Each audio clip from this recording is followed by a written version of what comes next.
Hi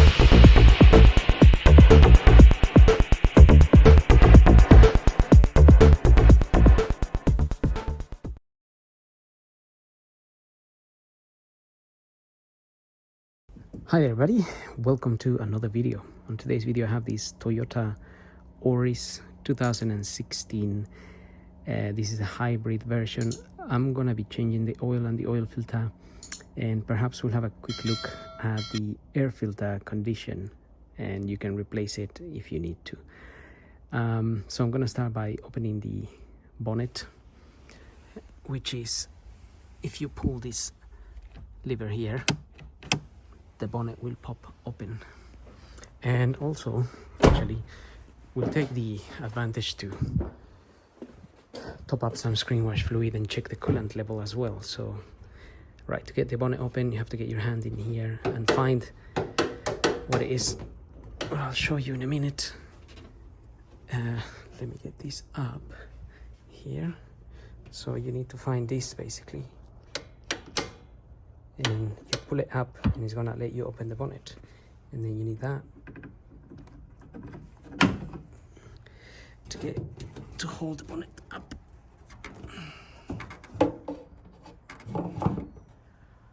So I was just holding the bonnet with my head while I was showing you that. Right, top up screen wash fluid. In this car, it's here. Screen wash fluid is the fluid that comes out to wash your windscreen, and it's essential to have the proper fluid so it doesn't freeze in winter. So this one I'm using here, it's up to -20. It was concentrated, but I mixed it, so you can buy the ready mixed one and you don't have to be mixing it.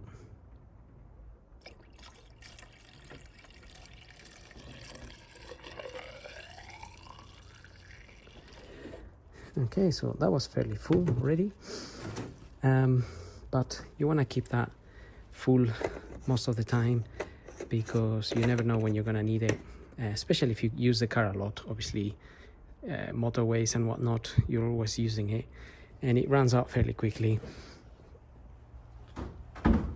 So it's a good idea to keep one of those 5-liter bottles in the car, and then you can just top it up accordingly. And the reason you don't put water in there, if you put water in there and it's winter and it's -10, that water freezes, it can expand, crack your tank, and also you're not going to get any water coming out the jets to wash your windscreen. But if you have the proper liquid, it's not going to freeze, so that can withstand up to -20. In England we haven't had those kind of temperatures, but you can use that fluid anyway. The next thing we can have a look at here is the coolant, and the coolant in this car is this one, but you may find another tank with coolant, which is that one there. Now that one there is for the hybrid system in this particular model. If you have the petrol engine with this is a petrol engine, but if you have the non-hybrid version, you only gonna have one tank. Now I had this engine running for a little while to warm it up, so draining the oil is a bit easier. So this is not really particularly hot, but always be careful when opening these. Do it slowly, and especially if it's been running a lot. If it's been running a lot and it's really hot, then I would suggest waiting for it to cool down before you attempt to open that. You can burn yourself with that, and there's no point, especially if you want to save some money doing the service yourself. The last thing you want is to injure yourself. So right, let me get a light. Got a light here, gonna shine it in there, makes it a bit easier to see. And you can see the coolant obviously is that sort of orangey pink color in there, and you also can see maybe there is a low and a high mark there. So it actually says full up here or low down here. So full is pretty much around here, this line, and that there is pretty much full. And with this one here, you can also check it. This one, you have a full line just there and a low one just here, and this one is right in the middle. It's here. The full bit is just there. But again, you can open this. Be very careful as well, because it is coolant just for the hybrid system. Open it there, and what we can do is we can actually check the percentage of antifreeze on both tanks. And you're gonna use a little gadget to do that. This here is my gadget. It's a bit old now. It kind of still works, but I think I need to modernize a little bit. Anyway, we suck some of that fluid and we let it settle. And that's gonna show us in here the percentage of antifreeze. So that is showing me at the minute, what, minus 15, maybe minus 16. And that basically means the temperature outside will have to be minus 18 in order for this coolant to freeze. Again, you have to wait for a little bit for this to settle. It's just down to minus 20 now. And obviously, if you can get a newer one of these, be more accurate. But I am happy with that. And again, if you have water in there and no coolant, you can have the same problem. In fact, if you only have water running around your engine, it's fine during summer, but during winter it can freeze and damage your engine. But also water can corrode your engine, and antifreeze has additives to protect from corrosion. So again, we do the same sort of thing. Suck some of that coolant, let it settle, and then we can read the percentage there. Again, I'm happy with that, because I think that's gonna settle at about minus 20 or so. Minus 21. So no dramas. I'm happy with this level. If any of these levels was lower, like if this coolant was down here or not even in the tank, same with that one. If you didn't see any coolant, then we would get a little bit concerned. Maybe there's a leak somewhere, and we need to find that leak before we have further problems. So in this car, both tanks are pretty much full and good percentage of antifreeze, so I'm happy with that. And now we can move on to we can check the air filter. So I'm just gonna get rid of that and close the tanks, and we'll have a look at the air filter. So let's check the condition of the air filter. Pop these two tabs open, pull this out a little bit from the back, and lift this up carefully a little bit, and there's your air filter. Take it out, have a look at it. I think this is not too bad, but yeah, to be fair, it's not too bad. Maybe it could do with a change. That's the number there, 17801-0T050. That's an original Denso from Toyota filter. And so when you get your new one, again, just lift that cover. You could clean this box in there because it might be full of dust or insects or whatever, all sorts of things. The reason this one is not so bad, this car is only got, by the way, something like 40,000 miles for 2016, so it hasn't really moved that much. Right, let's try and get this in there. Okay, let's get a seat in there properly. Then we need to hook this to the back and just close it there and put your clips back on. It is really easy. It's just that with two hands, a lot easier. Okay, now we're gonna move on to the oil and the oil filter. I'm gonna open the dipstick here and I'm going to open the oil filler cap here, and I'm gonna leave that there so nothing goes in there while we drain the oil from underneath. And let's have a quick look at the manual. The manual shows you the oil capacity here. With a filter change is 4.2 liters, and without a filter change is 3.9 liters. So I'm doing a filter change, 4.2 liters. Also, they do recommend 0W20, even 5W30 or 10W30. So I'm gonna be using 5W30, but I think they mainly recommend 0W20. And now obviously it does depend a little bit where you live. If you live in where there is 50 degrees C, you may want to use a slightly thicker oil like 10W30. And if you live in Siberia, then maybe 0W20 is definitely what you need. In the UK, I always use 5W30 on most of the cars I do. So that's my personal choice. Do follow your guide and you choose your own oil. So the oil filter I'm going to use is this one here, Hengst E210HD228. Comes as a little kit with the O-rings. I think we normally just use one O-ring. The other one, it depends on the filter type that you have. So we'll have a look at that. So what's next? Get the car up, drain the oil, and remove the oil filter from underneath.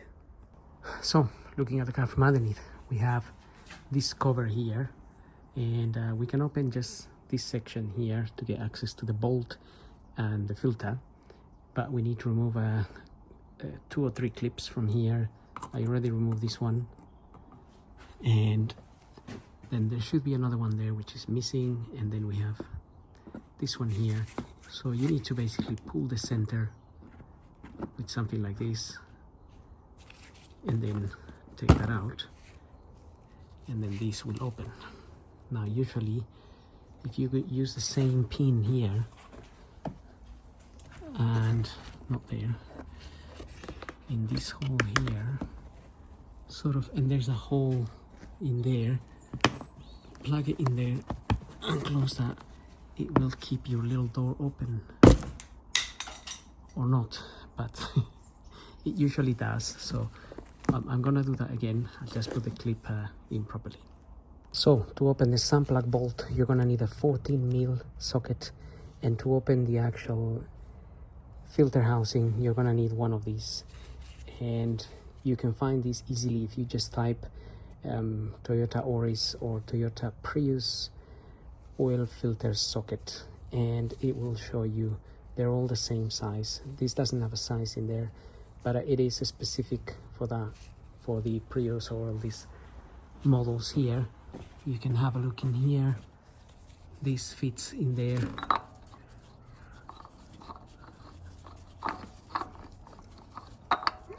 Actually, let me get the, there's a, right, there's 2 shapes of this one.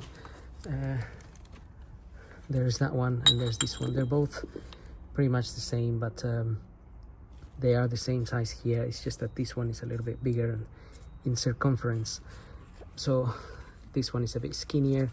As far as I remember, this one is a Febi one. Right, that should fit in there. So that fits in there. And then we have the 14mm for that. So let's crack that open.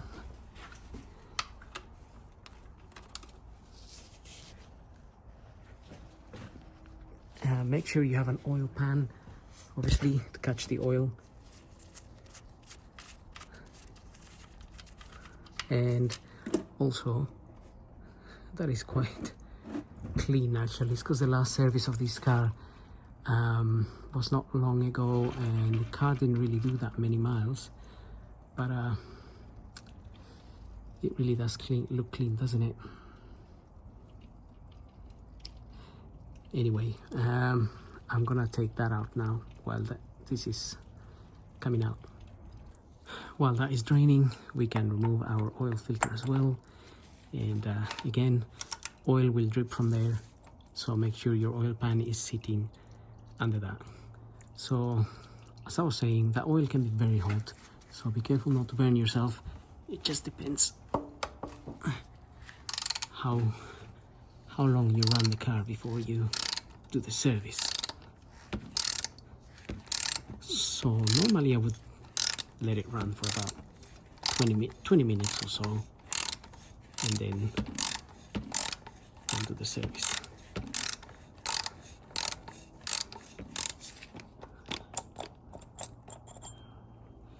Right, so I can take that out and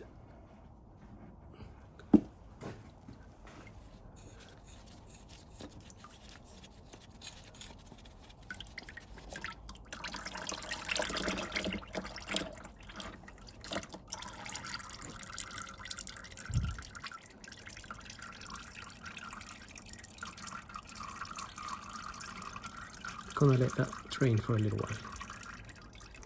Right, it's time to get our new filter ready. So take the old filter out, just slides out, and also take the old O-ring out of there.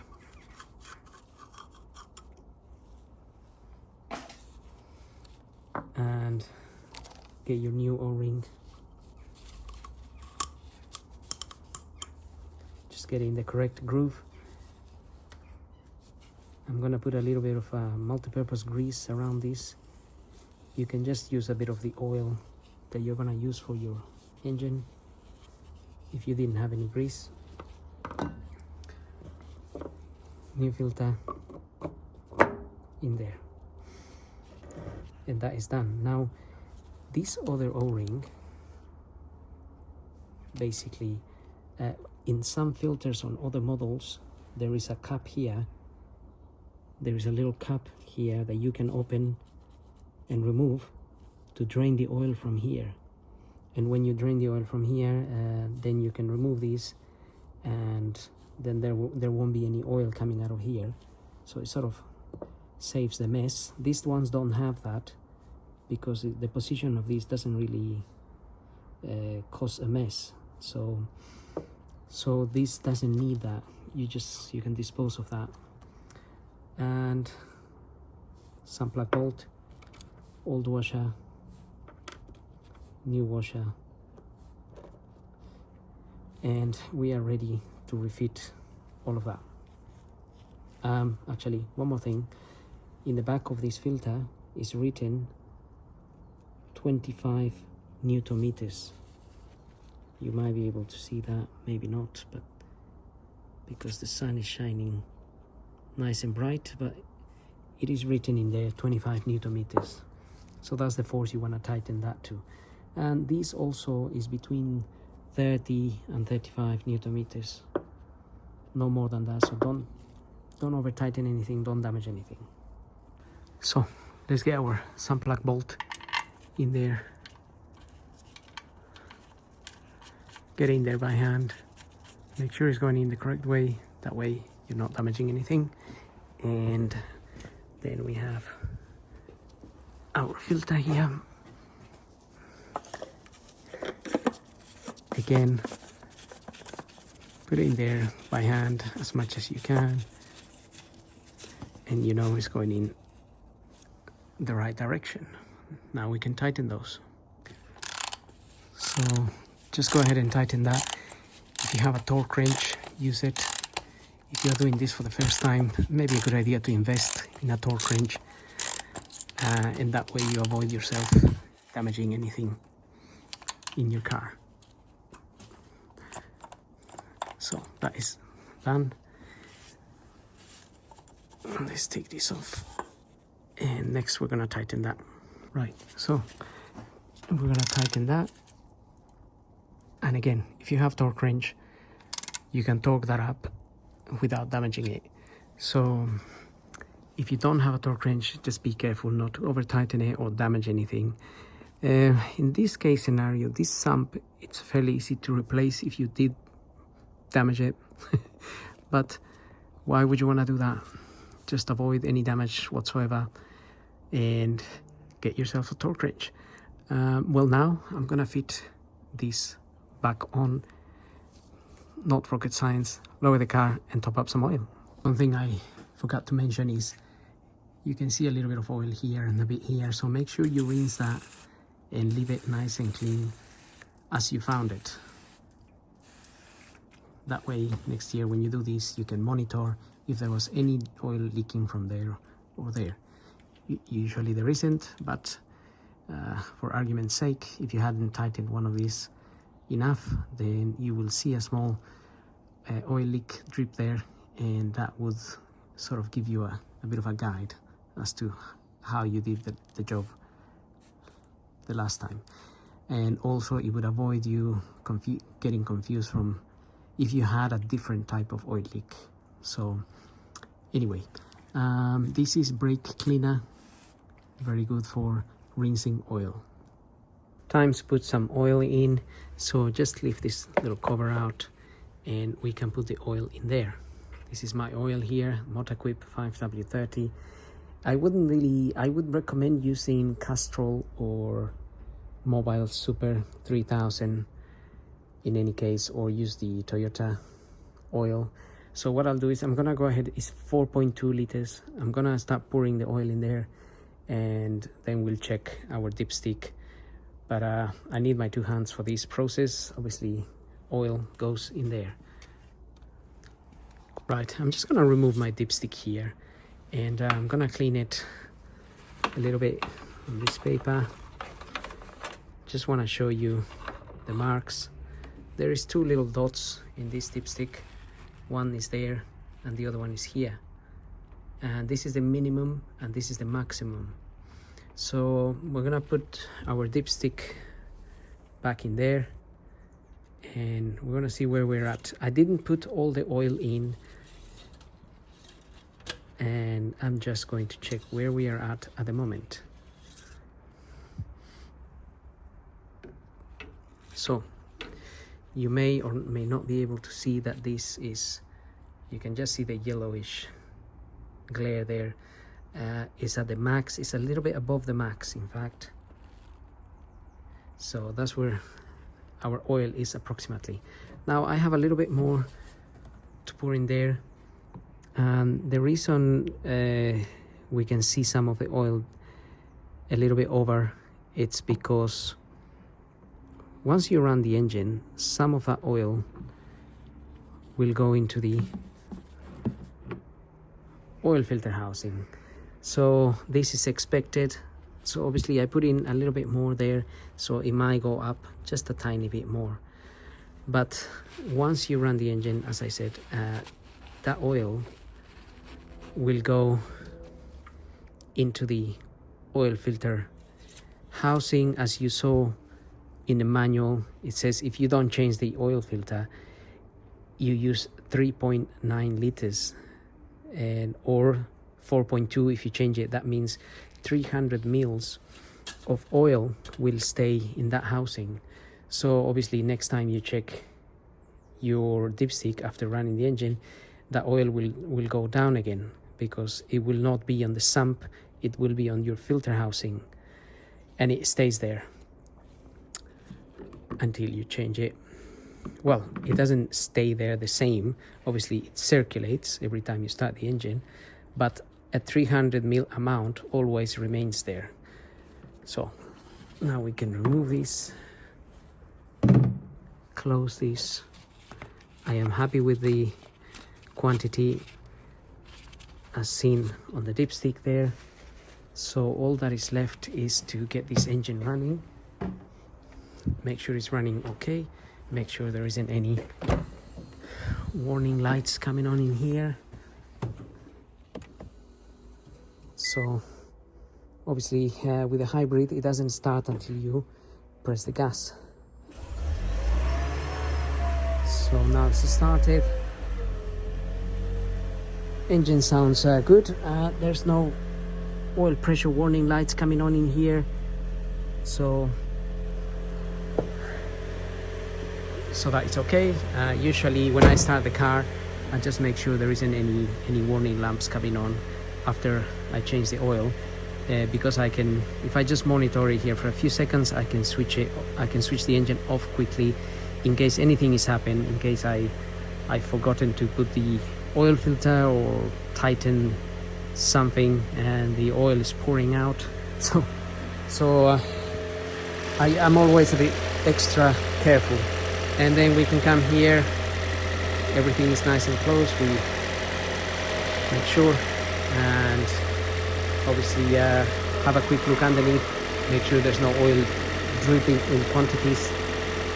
But obviously I'm pretty sure I tightened those because I was making the video in itself. So anyway, having said that, if you have any questions, go ahead and ask me. If I can reply, I will. If I know the answer, if I don't know the answer, I will still reply just saying I don't know. But in any case, don't forget to like and subscribe, and we'll see you all in the next video. So thank you for watching.